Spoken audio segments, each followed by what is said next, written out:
All right, explain this whole thing to me. I will. All right, everyone. Welcome back, or welcome to SANDCAST, Beach Volleyball with Triborn and Travis Mewhirter. We got a bonus episode, kind of. We're trying something new. We've been experimenting with a lot of new things this year and last year on the podcast. We're hiring videographers to expand our Savvy Simo content. Everyone loves Sav. Hiring another videographer to do a lot more behind-the-scenes work with Triborn and his new partner, Came Shock. I didn't see it coming. I don't think you guys saw it coming either. So we're going to have a lot more behind-the-scenes stuff, both with the podcast, on the sand, doesn't matter. And this is what I'm trying to expand my role doing, is adding a Road to Paris Olympic special, so to speak. I don't know how regular we're going to do these episodes. Just whenever I feel like we're due for an Olympic update, I'm going to record one of these. So this first episode is just going to be everything you need to know about the Olympic qualification process right now. And as the year goes on, as this next 16 months really go on, I'm just going to be providing regular updates on the Olympic race, who's where, who's making moves, who's dropping out, that sort of thing. So actually, I would love your guys' help in this regard, in that let me know what kinds of Olympic content you want to see from me in particular as sort of a Sports Center analyst. You can consider me kind of the Scott Van Pelt of Olympic beach volleyball, and how regular you want the content. Don't want to bombard you guys and spam you guys with Olympic beach volleyball content. But for this one, just going to give you guys a rundown of everything you need to know about how to qualify for the Paris Olympic Games and what you as the fans need to be on the lookout for. The first question is, when are the actual Paris Olympic Games? They begin on July 26, 2024, and the closing ceremonies will be August 11th. Now, in between them is 16 months of Olympic qualification, which begins as early as February 1st, 2nd, 3rd, 4th, and ends on February 5th in Doha, Qatar. All right, that's an Elite 16. It is the first event of the Olympic Qualification Cycle. That's going to be right on the heels of the World Tour Finals, which Kelly Chang and Sarah Hughes got a wild card into, and Kristen Nuss and Taryn Kloth qualified just straight up. The men's team, we got none. All right, it'll be the top 10 international teams. Very excited, however, for Adrian Carambula, good buddy of mine, and Alex Rangieri. They got wild-carded in alongside Brazilians Vitor Felipe and Renato Lima, the silver medalists at the World Championships. Now, how does the Olympic qualification cycle work? So 24 teams qualify for the Olympic Games in Paris. All right, so that leaves 5 that will come out of the Continental Cups. So every continent will be represented. There will be a continental representative from the NORCECA, which is North America, Central America, and the Caribbean. There will be a representative from Africa, a representative from Asia, a representative from Europe, and a representative from South America. As the Continental Cups get closer, we'll go into a lot more detail about how that qualification works, but just know that there are 5 spots guaranteed for the Continental Champions. There will be 1 spot guaranteed for the host country for both the men and the women. So France, in this case, gets their own wild card, and they get to choose it however they will. Japan, in 2021, did a Olympic trial, which we had one in 1996. It's still the only time that the Americans have had an Olympic trial, since that's the last time we've hosted it for Atlanta. So Japan had an Olympic trial. I don't know how France is going to decide it. Rumor has it that they've already picked their guys, which is Julian Lanil and Remy Bassereau, indoor stars. I don't know if that's actually going to work out, because in my mind, Youssef Crew and Arnaud Gauthier have earned at least consideration to have a trial, or at least a match between those guys, but we'll see what they do. It's totally up to France how they decide their own wild card. So we have the 5 continental spots, we have the home team wild card, and then the last sort of earned spot in just a single bid is through World Championships. And so if, in this case, if the Olympic Games were held today, Anders Mol and Christian Sorm would have earned a spot into the Olympic Games by winning the World Championships last year. Now, here's a little clarification that I think is needed. So if you're a nerd like me and you actually read the rule book of how teams qualify for the Olympics, there's a funny little terminology faux pas, I guess you could say, where the teams who win world championships, it is written that they earn it for their National Olympic Federation, not necessarily for themselves. So Anders and Christian, via winning world championships, had it been this year's world championships, they would have earned an Olympic spot for Norway, but not necessarily for themselves.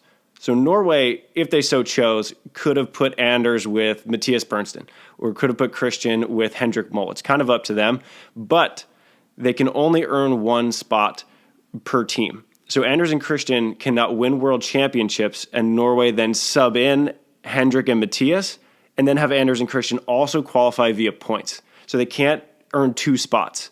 So that brings us to our last way to qualify for the Olympic Games, which is being in the top 17 of the Olympic rankings.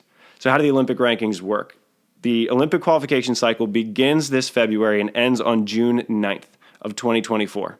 Okay, so that's 16 months. You will play as many events as you want, but your Olympic rank is decided by the aggregate of your 12 best finishes. So you're never pushing a finish out. You're just doing the sum total of your total points of those 12 best finishes. So if you play 20 events, you use your best 12. All right, so that is different. Okay, this is where it gets confusing during Olympics. That's different from your entry point rankings. Okay, so your entry point rankings on the Volleyball World Beach Pro Tour are used of your best 3 of your previous 4 events. So your entry is going to be constantly shifting, but your Olympic ranking is just going to stay as your top 12. All right, and that's different from the World Tour Finals rankings, which they don't matter. In this case, that's just your top 8 from your past 365 days. Okay, so your Olympic rankings are your best 12 finishes from the Olympic qualification cycle.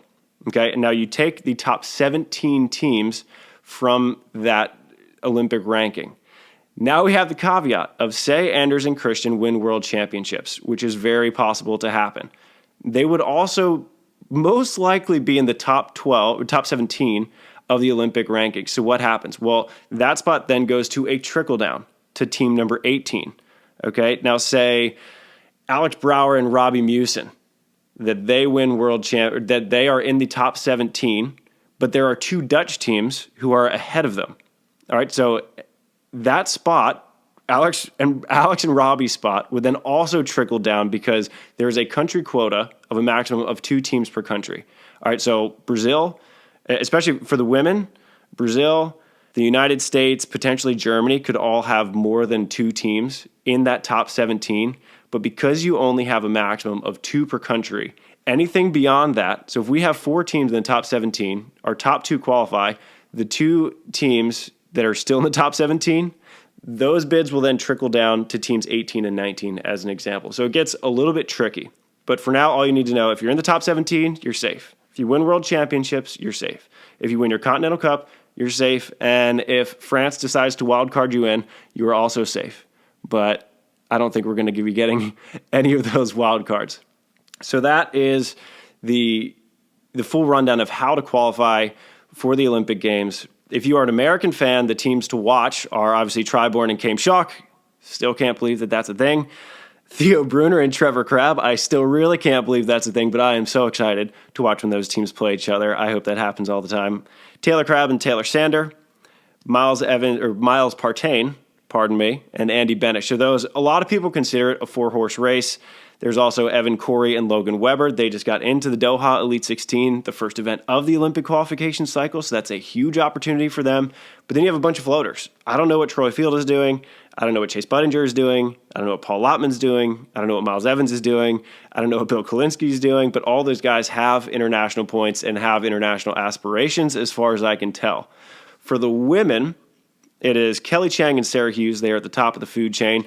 They're the new team on the block. They are the 2 seed of the main draw in the Doha Elite 16 behind only Duda and Ana Patricia of Brazil. Then we have Therese Cannon and Sarah Sponsel, who are technically ahead of Kristen Nuss and Taryn Kloth. They are the other team directly into the main draw of Doha, as is Betsy Flint and Julia Scholes. Already covered Kristen and Taryn. We also have Emily Stockman and Megan Kraft. The dark horse candidates, Savvy Simo and Tony Rodriguez, as well as Corinne Quiggle and Sarah Skirmahorn. They've made a final and a challenger. In sports, I'm not ruling any teams out. TCU came into the season unranked. They're now playing for the College Football National Championship on Monday, so I'm not ruling any American women out. Then we also have a lot of American women just sort of floating around. Kelly Kolinski doesn't have a partner yet, at least as far as I know. Zana Muno is fantastic. She doesn't have a partner yet as far as I know. We got Haley Harward. She's played very well.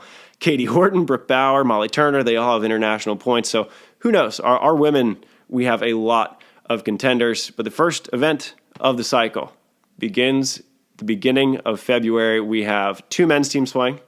That is Theo Brunner and Trevor Crabb. I'm still trying to get that partnership straight. They're the 5 seed in the qualifier.